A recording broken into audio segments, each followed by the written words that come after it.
They refused to believe she was a captain. That mistake cost them everything. The automatic doors slid open, and the rush of cool air conditioning hit as she stepped inside. The lobby was quiet, modern, sleek, a little too pristine. The kind of place where you could tell the chairs were meant to be looked at, not sat in. Captain Janelle Bryant adjusted the strap of her leather bag and walked toward the reception desk, her sneakers barely making a sound on the polished floor. It was her day off, but today wasn't about work. She was here for a scheduled meeting with the airline's executive board, discussing a long-overdue diversity initiative. She approached the desk, where a young woman in a navy blazer sat, typing away on a keyboard, nails clicking in quick succession. Janelle gave a polite nod, placing her airline ID on the counter. "Hi, I'm here for a meeting with..." The receptionist didn't even glance up. "Employees and visitors need to wait outside." Janelle blinked. I am an employee. I'm Captain Janelle Bryant, and I have a..." "Pilots enter through the restricted access side," the woman interrupted, still not looking up. "This area is for executives and staff." For a second, Janelle thought she had misheard. She was staff. She was more than staff. She was a senior captain with over a decade of flight experience. She let out a slow breath. "I know where the pilot entrance is, but I'm here as a guest for a meeting." She tapped her airline ID. "You can check the list. It should be under Bryant." The receptionist finally looked up, giving Janelle a once-over. A flicker of something, confusion, doubt, crossed her face. Then she pressed her lips into a thin line. "I'm sorry, but unless you're authorized, I can't let you in." Janelle felt a familiar weight settle in her chest. Before she could respond, movement caught her eye. Two pilots, both white, both dressed similarly in casual attire, strolled in behind her. "Hey, good morning," one of them said with a grin. The receptionist's face lit up. "Oh, Captain Reynolds, Captain Harris, you can head right in." She waved them through without even checking their names. Janelle turned to watch them disappear down the hallway. She turned back, keeping her voice steady. "I just saw you let them in without checking anything. Why am I being asked to wait outside?" The receptionist's smile tightened. "They've been here before. I recognize them." Janelle exhaled sharply. "I've worked for this airline for 11 years. The receptionist hesitated, but before she could say anything, a uniformed security guard approached. He was broad-shouldered, his expression unreadable. "Is there a problem?" he asked, looking directly at Janelle. She could feel it, the way the air in the room changed, the way people in the lobby were suddenly paying attention, but pretending not to.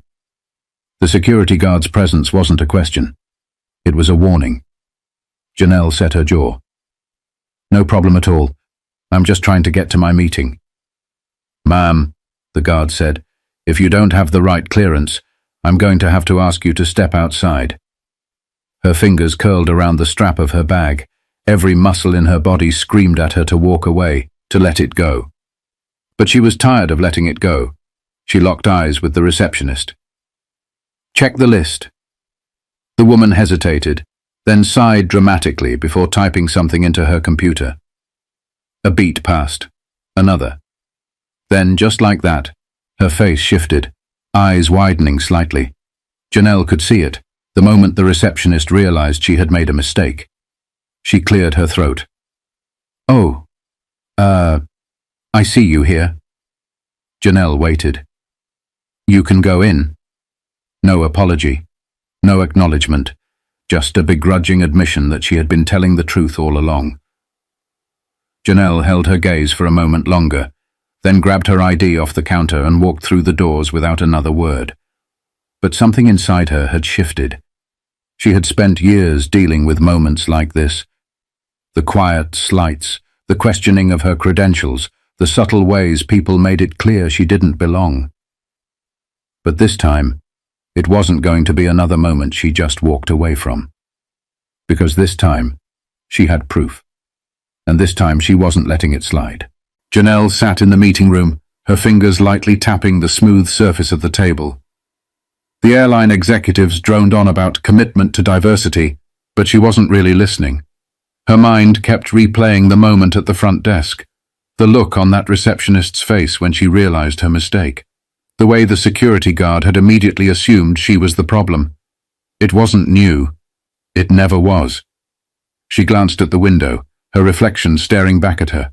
Her crisp navy blazer, the gold wings pinned to her chest, the same uniform that had made her a target of doubt more times than she could count. Janelle had been flying for over a decade. Long before that, she had fought for every inch of space she occupied in this industry. She thought back to flight school. "Are you sure you're in the right class?" an instructor had asked her on her first day. The room had erupted in laughter, but she hadn't been laughing. Then there was the first time she walked into a cockpit as a co-pilot. The captain, an older white man, had done a double take. "Did you just graduate? You look a little green." She had been flying for 4 years at that point, and it didn't stop after she became a captain. If anything, it got worse. Passengers would second-guess her authority. Flight attendants would assume she was a junior crew member. Gate agents would ask if she was lost while she was walking to her own aircraft. Janelle had kept her head down, worked twice as hard, let the comments slide. But she never forgot. And she had been keeping track. She had a folder, years of notes, emails, recorded conversations, incidents, complaints, proof. The time she was passed over for a promotion, only to see it given to a pilot with less experience. The time a colleague casually joked, "They're only keeping you around so they can put you on the website." The time an executive at a company dinner called her the diversity hire to her face.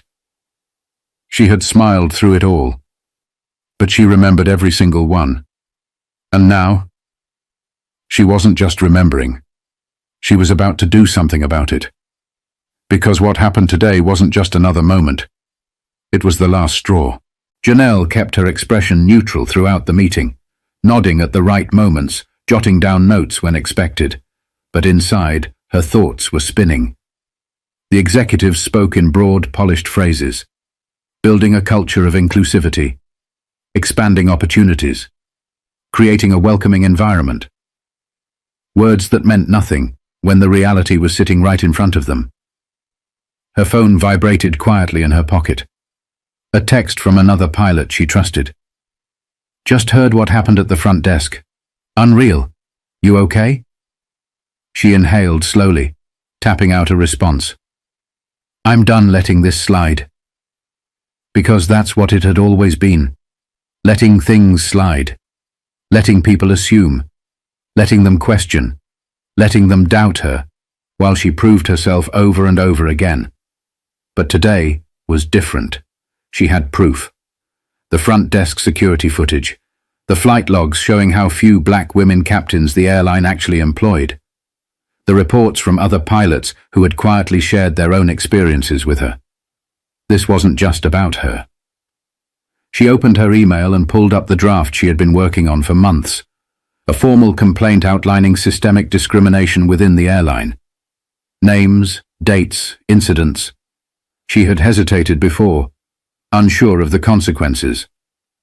But not anymore.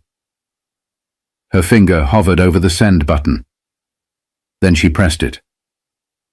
Later that night, she sat in her apartment, scrolling through the responses. Some were quick, automated acknowledgements. Others were immediate attempts to dismiss her concerns. "We take all allegations seriously, but we regret that you feel this way. If you'd like to discuss this privately." They weren't taking her seriously. She stared at the emails, jaw tightening. They thought this would just disappear, that she would walk away like so many others before her. She picked up her phone and made a call. It's time to take this public. Because if they wouldn't listen to her behind closed doors, she would make sure the world heard her instead. And once the world was watching, they wouldn't be able to ignore it anymore. Janelle's phone wouldn't stop buzzing. Texts, emails, missed calls. By the time she woke up the next morning, her story was everywhere. A journalist from a major aviation news outlet had picked it up. The headline was blunt, pulling no punches. Black female pilot denied entry at her own airline's office, told to wait outside while white colleagues walked in. She hadn't even had time to process the impact before her inbox exploded. Other pilots, some still employed, some long gone, started reaching out. This happened to me too. I was pushed out after I complained. I have proof. Where can I send it? And then, the stories from the passengers started pouring in. I remember feeling relieved when I saw a white pilot taking over from a black one. I hate that I thought that way. I watched a flight attendant question a black pilot once while letting her white co-pilot through without a word. It made me sick. Janelle sat back, phone in hand, pulse pounding. She had known the airline had issues, but she hadn't expected the flood of whistleblowers, former employees, even customers adding their voices. And just like that, the airline's carefully curated image of diversity and progress started cracking. By midday, the airline had released its first statement. We are conducting an internal review regarding recent allegations. We remain committed to diversity, inclusion, and fairness. It was weak, generic, the kind of statement that meant nothing. And it didn't work. The pressure didn't ease. It built. Stockholders started asking questions. Passengers demanded refunds. Flight crews refused to stay silent. Then, one of the biggest newspapers in the country published an investigative report. Buried discrimination complaints. Pay gaps between white and black pilots. A pattern of internal retaliation against employees who spoke up. Janelle read every word. She had lived it. And now everyone else saw it too. The executives, the ones who had brushed her off so easily, were now scrambling. Damage control mode. By the end of the week, she got a call from a very nervous HR representative. Captain Bryant, we'd love to have a conversation. We value your perspective. Janelle almost laughed. You had a chance to listen before, she said. Now you'll listen in court. Because this wasn't just a PR problem anymore. This was about to become a legal disaster. The airline tried to fight back. Their legal team scrambled, pushing out carefully worded statements about misunderstandings and isolated incidents. They brought in diversity consultants, made public pledges, even flashed photos of their one black executive at every opportunity. But none of it worked. The lawsuits had already been filed. Janelle wasn't the only plaintiff. Former pilots, flight attendants, ground crew, all stepping forward with their own receipts. Pay disparities, promotions denied, complaints swept under the rug, and then, the final blow, a leaked internal email, a message sent between two senior executives, mocking the backlash. Let her scream into the void. This will blow over like it always does. It didn't. The email went viral. News anchors dissected every word. Social media erupted. Stock prices tanked. Corporate sponsors pulled out. Passengers cancelled flights. And then, one morning, the CEO, the same man who had ignored Janelle's complaints for years, resigned. Effective immediately. But it was too late. The airline's reputation was already in freefall. One by one, investors started cutting ties. The company's board tried to restructure, but the damage was too deep. Months later, the inevitable happened. A headline that sent shockwaves through the aviation industry. Major U.S. airline files for bankruptcy amid discrimination scandal. The company that had once dismissed Janelle, tried to silence her, erase her, was now gone. But she wasn't done yet. She hadn't fought for this just to watch another airline repeat the same mistakes. She had bigger plans. Janelle stood at the front of the conference hall, scanning the room. The faces looking back at her weren't just black. They were Latina, Asian, indigenous. Men and women, young and old. Some were fresh out of flight school, eyes full of hope. Others had been in the industry for years, carrying the same battle scars she did.